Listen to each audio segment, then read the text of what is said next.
আজমল সাহেব ধুবড়ি উদ্ধারের কাজ করে পার্লামেন্টে গিয়ে বাঘের মতো গর্জে সরকারকে বাধ্য করিয়েছিলেন।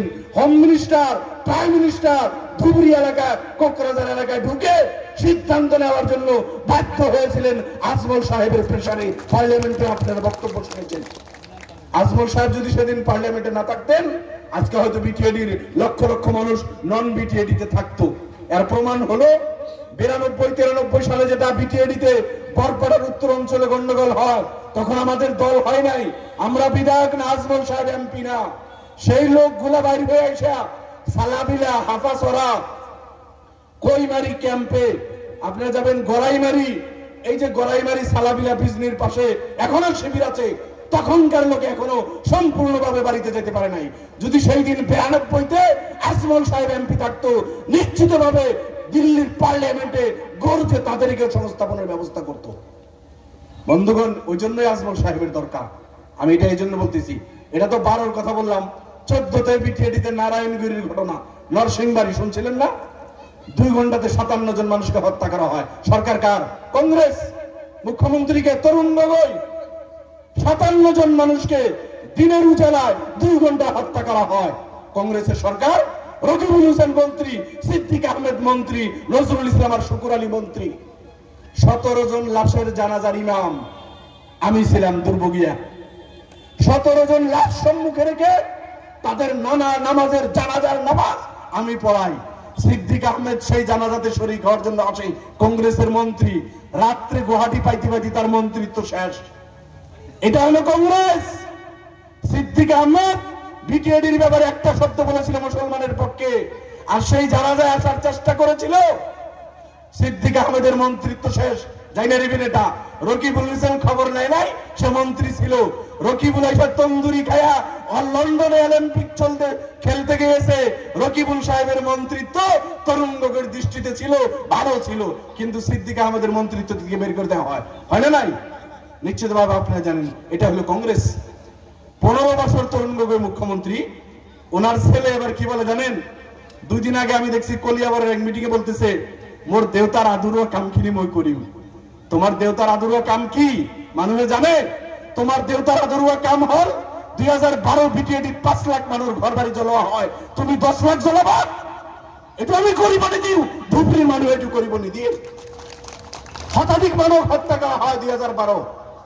2014 নরসিংবাড়ি 57 জন মানুষ হত্যা করা হয়। তোমার দেওতার নেতৃত্ব আধার হিলা করি মাটিয়ার ডাঙর বিশাল ডিটেনশন ক্যাম্প বানানো হয়। তুমি 5খন বানাবো বিচারিছা? তোমার দেওতার আদুরো কাম তুমি ফুলফিল করিবা? তোমার দেওতা প্রফুল্ল মহন্তর সময় 97,000 ডি পর শেষকালে রয়ে গেছিল। সেই 97,000-কে 4.5 লক্ষ বানায় তরুণ গগৈর কার্যকালে 2001 থেকে 15 পর্যন্ত। তুমি 4.5 লাখ 15 লাখ বানাবো? এইবিলাক তোমার দেওতার আদুরো কাম। এই সব অসমৰ জনতাই করিব নিদিয়ে নিদিয়ে নিদিয়ে। সম্মানিত বন্ধু সকল, কংগ্রেস এই সব উপহার আপনাকে আমাকে দিয়েছে। কংগ্রেস আরো দিয়েছে। এই 2008-এর লক্ষ্মীপুরের ঘটনা মনে আছে না? পঞ্চায়েত ইলেকশনের প্রতিবাদ, এটা আমাদের ন্যায্য দাবি জনগণের। সেই ন্যায্য দাবির জন্য 10 জন মানুষকে তরুণ গগৈ মুখ্যমন্ত্রী হত্যা করা হয় তাদেরকে। সম্মানিত বন্ধুগণ, এনআরসির ফর্মটা শুদ্ধভাবে দিতে হয়। এনআরসির আগে যেটা ফর্ম ছিল সেখানে লেখা ছিল তোমরা বাংলাদেশের কোথায় থেকে আসছাও। আরে এটা কেন থাকবে এনআরসির ফর্মে? তার প্রতিবাদ করে বরপাড়াতে আন্দোলন করায় তরুণ গগৈর নেতৃত্বে পুলিশ বাহিনী 4 জন মানুষকে গুলি করে হত্যা করে। সেখানে দলগাঁও মরাপটের আন্দোলনের জন্য 4 জন মানুষকে সেখানে হত্যা করা হয়। তরুণ গগৈ আসামের মুখ্যমন্ত্রী। এই সব কাণ্ড তো আসামের জনতাই দেখেছে কংগ্রেসের কার্যকাল। এনআরসিতে বাংলাদেশের পর করাইছে, এটি কেন থাকবে? আমরা তো বাংলাদেশি না। 1905 সাল থেকে 1911 সাল পর্যন্ত আসামের রাজধানী ঢাকা। ভালো করে শুনবেন, 1905 থেকে 1911 পর্যন্ত আসামের রাজধানী ঢাকা। ঢাকার আসাম ছিল ধুবড়ি আর গোয়ালপাড়া আর গুয়াহাটি আর জোরহাট শিবসাগর আসাম ছিল। তাই 1905, 6, 7, 10, 12-তে কেউ যদি ঢাকার থেকে ধুবড়ি এসেছে, কেউ যদি ঢাকার থেকে জলেশ্বর এসেছে, কেউ যদি ঢাকার থেকে গুয়াহাটি আর ডিব্রুগড় এসেছে, সে বিদেশ থেকে আসে নাই, নিজের রাজ্যের এক জেলার থেকে আরেক জেলায় এসেছে। এটা ভারতীয় নাগরিকের অধিকার, এটা আমাদের অধিকার। হেমন্ত বিশ্ব শর্মা নলবাড়ি, ওনার বাড়ি আজকে গুয়াহাটি উনি থাকে। নলবাড়ির থেকে যেমনি আপনি গুয়াহাটি যেতে পারেন, 1905 বা 7 সালে ঢাকা আসামের রাজধানী ঢাকার থেকে কেউ যদি গুয়াহাটি বা ধুবড়ি বা ডিব্রুগড় এসেছে, নিজের রাজ্যে, নিজের রাষ্ট্রের, নিজের রাজ্যের এক জেলার থেকে আরেক জেলায় এসেছে।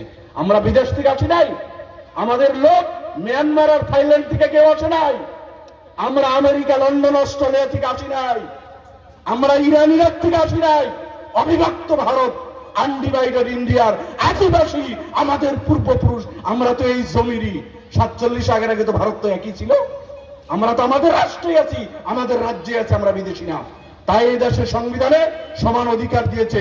সেই সংবিধান প্রদত্ত অধিকার 57 বছর কংগ্রেসে আসামে রাজত্ব করার পরেও অধিকার, এই যে কিছু অধিকারের কথা বললাম আপনার আমার, যেগুলো খর্ব করেছে, আরো কি করেছে, আরো অনেক কিছু করেছে, ঘন্টা লাগবে, সময় নাই, আমি শেষ করব। সম্মানিত বন্ধুগণ, অনুরোধ করছি সকলের কাছে, কংগ্রেসের এই কালো অধ্যায়গুলো নিশ্চিতভাবে আপনাদের জানা আছে। ওই জন্যই বিজেপির সাথে তো আমাদের যাওয়ার প্রশ্ন আসে না। বিজেপি আপনার আমার দুশ্মন, বিজেপি আসামের গরিবের দুশ্মন, সংখ্যালঘু সংখ্যাগুরু জাতি জনগোষ্ঠীর গরিবের দুশ্মন, বিজেপি সংবিধানের দুশ্মন। কিন্তু কংগ্রেসও কার থেকে কম না। মাটির পাট্টা যদি কংগ্রেসে দিত, আজকে বিজেপি বুলডুজার চালানোর সাহস পাইতো না। তাই এই ব্যাপারে বিজেপি আর কংগ্রেস সমানভাবে অপরাধী। আজকে বুলডুজার চালায় রফিকুল ইসলাম, বুলডুজার সম্মুখে দাঁড়াইতে হয়, বদরুদ্দিন আজমল বুলডুজার সম্মুখে দাঁড়াইতে হয়, পার্লামেন্ট এবং বিধানসভায় তার বিরুদ্ধে আমরা প্রতিবাদ করতেছি। আমাদের সংগ্রাম, আমাদের প্রতিবাদ চলে থাকবে।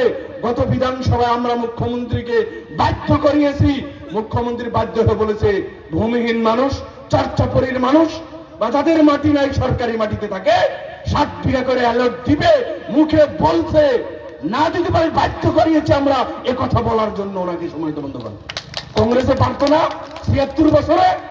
আমরা বিশ্বাস করি না বিজেপির এই কথার উপরে, তবু বাধ্য করিয়েছে এ কথা বলার জন্য। কংগ্রেসে যদি এই 76 বছর আমাদের মাটির পাট্টা দিত, সন্দেহযুক্ত নাগরিকের নামে লক্ষ লক্ষ মানুষকে হারাহাস্তি যদি না করত, কংগ্রেস ক্যাবিনেটে সিদ্ধান্ত নিতে পারত যে 71-এর যারা ভোটার লিস্টে তাদের নাম আছে তাদের নাম ডিবোর্ড থেকে বের করে দাও, সে সিদ্ধান্ত নেয় নাই। গৌরব গগৈ লেখে নেপালিদের নামে ডি আছে কেটে দেওয়া লাগে, সংখ্যালঘুর কথা মুখ দিয়ে বাইর হয় না। এটা হলো কংগ্রেস। এইসব কথা মনে রাখিয়া একজন আসামের সুযোগ্য সন্তান আপনারা পাইছেন, ওনার দরকার। আমাদের এই সংগ্রাম সংখ্যালঘু জনতার সংগ্রাম, আসামের বঞ্চিত জনগণের সংগ্রাম, আসামের নিপীড়িত মানুষের যে সংগ্রাম, এই সংগ্রামের লিডার কান্ডারি মওলানা বদরুদ্দিন আজমল সাহেবকে আপনারা বারবার এমপি বানাইতেছেন।